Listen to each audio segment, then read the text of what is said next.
ኤፋ ታምራ ሰራ። ኤፋ ለየት ብሏል። የምር ለየት ብሏል። ምን እንደሆነ አይታወቅም። ኤፋ ጉዳይ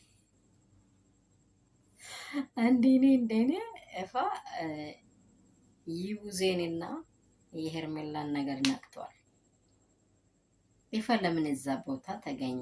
መጀመሪያ በድንገት ኤፋ በሄርሜላ ቤት ተገኘ።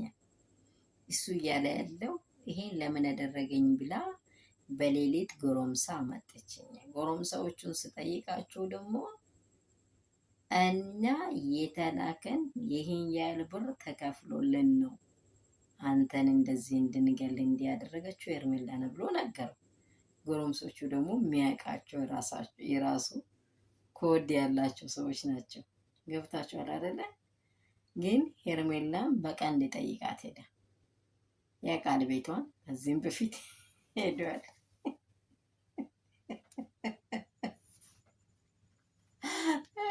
እኔ ልመሰካበት እንደዚህ ምን አደረገ?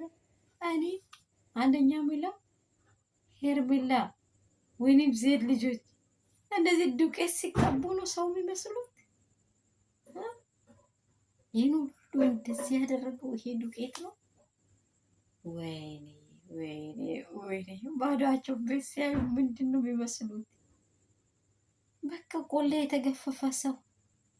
ሄርሜላ ናት ወይስ ሌላ ሰው ናት? እኔ የሆነ አንድ ጊዜ በጊዟ ላይ በእንትኗ ላይ ካርቶን ጭና ነው የመጣችው አለ ዘሮ ሞላ ህፃኑ። እንደዚህ አድርጎ ነው እንዲህ ያዘኝ ሊቀቀኝ የሚሉት። ኧረ ይሄን ዱቄት እንዳትቀቡ፣ እግዚአብሔር አምላክ እንደሰራችሁ ሆናችሁ ኑሩ። ይሄን ዱቄት አትቀቡ፣ ሰው አትመስሉ። በተረፈ ሰላም ሰላም ቤተሰብ እንደምን አላችሁ? ሁሉ ሰላም ሁሉ መልካም። ኤፋ ዛሬ ጉድ ሰራ፣ ሄርሜላ ቤት ተገኝቶ።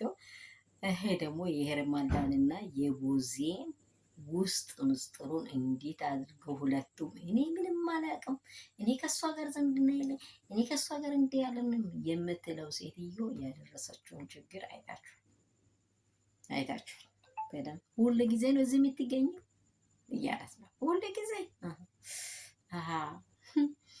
ቤቱ እንድትሰሩ አብርሃምን ጤንነት ፈልገሽ ሳይሆን አብርሃምን ትዳር ልታፈርሺ ነው።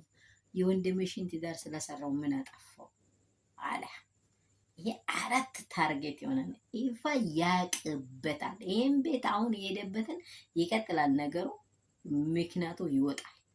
ማን ምን እንዳደረገው ግልጽ ያወራል ማለት። ሰላማችሁ ብዙ ስትረፍረፍ ይበልልኝ። ኤፋ በድንገት በሄርሜላ ቤት ተገኝቶ እንግዲህ ዛሬ ጉድ ሆኗል።